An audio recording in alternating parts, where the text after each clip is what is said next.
สวัสดีค่ะดิฉันนางสาวพัชรานิบุษบานะคะ วันนี้จะมาทำการอธิบายโค้ด AJAX ที่เราจะใช้เข้ามาช่วยในการค้นหาข้อมูลเชื่อมต่อไปยังข้อมูลใน Oracle ค่ะ ในส่วนของ Logget นะคะ มันเป็นการสร้าง URL ให้รับ Request ของ HTML ในแบบของ Get ค่ะ แล้วก็ในส่วนของฟังก์ชันก็คือว่ามันเป็นโปรแกรมแบบ Closer Function ตัว Closer เนี่ยมันจะเป็นในส่วนของการสร้างหน้าจอโค้ดในส่วนของก้อนนี้นะคะจะเป็นโค้ดของ AJAX ค่ะบรรทัดนี้นะคะจะเป็น URL ที่อยู่ของ AJAX นะคะที่เราจะทำการเชื่อมต่อไปยังบนหน้าเว็บค่ะบัตรคลิกฟังก์ชันนะคะก็คือมันจะเป็นปุ่มกดที่ผู้ใช้เนี่ยเมื่อกรอกข้อมูลเสร็จแล้วเนี่ยก็จะทำการกดปุ่มแล้วมันก็จะทำการเชื่อมต่อไปหาข้อมูลที่ผู้ใช้ได้มีการกรอกไว้ค่ะโพสต์บรรทัดนี้นะคะมันจะเป็นการแสดงข้อมูลบนหน้าเว็บที่เป็น URL ของ 192.168.99.100 นะคะแล้วก็เราจะมีการฟิกตัวคำว่า show search result นะคะคือเราจะคอนฟิกเอาไว้ค่ะบรรทัดนี้จะเป็นโค้ดที่ใช้ในการกรอกชื่อ first name แล้วก็นามสกุล last name ค่ะส่วน token นะคะมันจะเป็นการป้องกันการป้อนค่าผิดคือมันจะตรวจสอบ error ว่าข้อมูลนั้นรับมาจากฟอร์มไหมเพื่อป้องกันการเกิดการพิมพ์ค่าผิดค่ะในส่วนของ body นะคะก็จะเริ่มที่ form action method นะคะคือ form action method ตรงนี้เนี่ยมันจะเป็นการกำหนด URL ที่ใช้ในการประมวลผลหลังจากรับข้อมูลมาจากฟอร์มค่ะมีการรับข้อมูลในส่วนของ first name นะคะแล้วก็การรับข้อมูลในส่วนของ last name ค่ะข้อมูลที่รับเข้าไปเนี่ยมันจะถูกค้นหาในการกดปุ่ม search ค่ะแล้วโพสต์นะคะมันจะเป็นการสร้างผ่าน URL ที่ได้รับการ request HTML ในแบบของ get ค่ะ OCI Connect นะคะมันจะเป็นการเชื่อมต่อไปหากับ Oracle ด้วย IP ค่ะก็คือ Aura 1ตัวแรกเนี่ยมันจะเป็น User แล้วก็ Aura 1ตัวที่2นะคะมันจะเป็นในส่วนของ Password ส่วน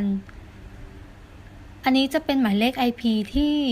ใช้ในการเชื่อมต่อนะคะก็คือ 192.168.99.101 แล้วก็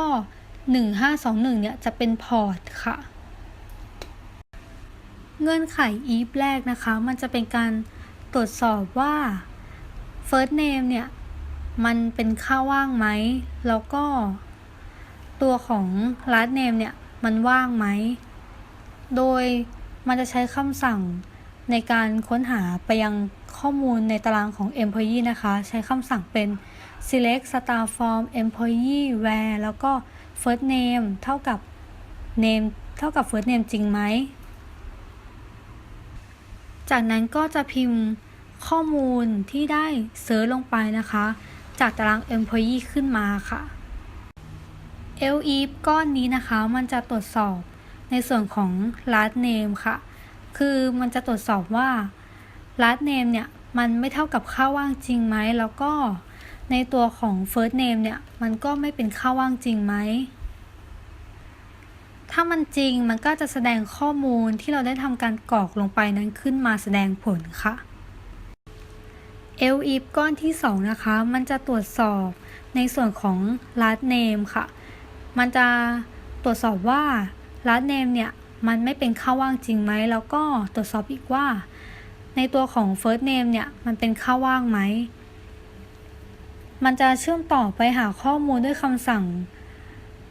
select star from employee where last name มันเท่ากับ last name จริงไหมถ้ามันเป็นจริงเนี่ยมันก็จะแสดงข้อมูลขึ้นมาค่ะจากนั้นมันยังมีการใช้ loop while เข้ามาช่วยในการตรวจสอบเงื่อนไขค่ะ elif ในส่วนที่3นะคะมันเป็นการตรวจสอบทั้ง first name แล้วก็ last name ค่ะ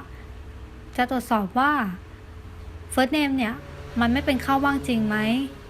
แล้วก็ในส่วนของ last name เนี่ยก็ไม่เป็นข้อว่างจริงไหมโดยมันจะใช้คำสั่งในการเชื่อมต่อไปหากับตารางข้อมูลก็คือ select star form employee where first name มันเท่ากับ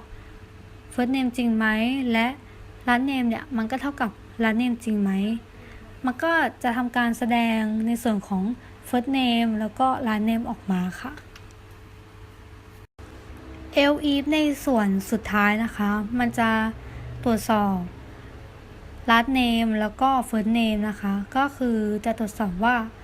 last name ว่างไหมแล้วก็ first name ว่างไหม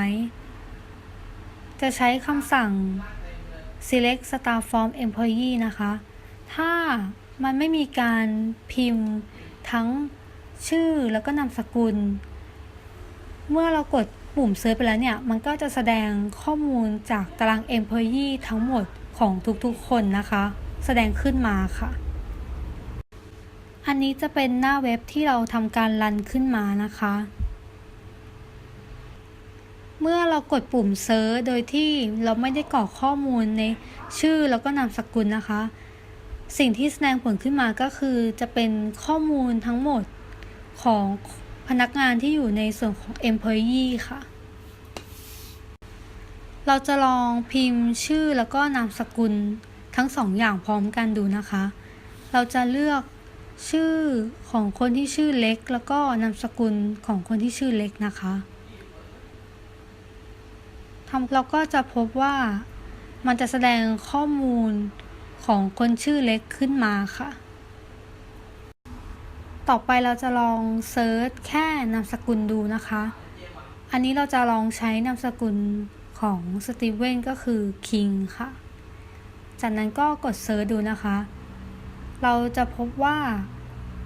มันก็ยังแสดงข้อมูลของสตีเวนคิงขึ้นมาได้อยู่ค่ะเมื่อลองพิมพ์นามสกุลดูแล้วนะคะต่อไปก็จะลองใช้แค่ชื่อดูค่ะก็จะทำการเราจะใช้เป็นชื่อของปีเตอร์ละกันนะคะแล้วก็ลองเซิร์ชดูค่ะอันนี้ก็จะเป็นตารางข้อมูลของคนที่ชื่อปีเตอร์ค่ะค่ะดิฉันก็ขอจบการอธิบายโค้ด AJAX ไว้เพียงเท่านี้นะคะหากผิดพลาดประการใดก็ขออภัยไว้ณที่นี้ด้วยค่ะขอบคุณค่ะ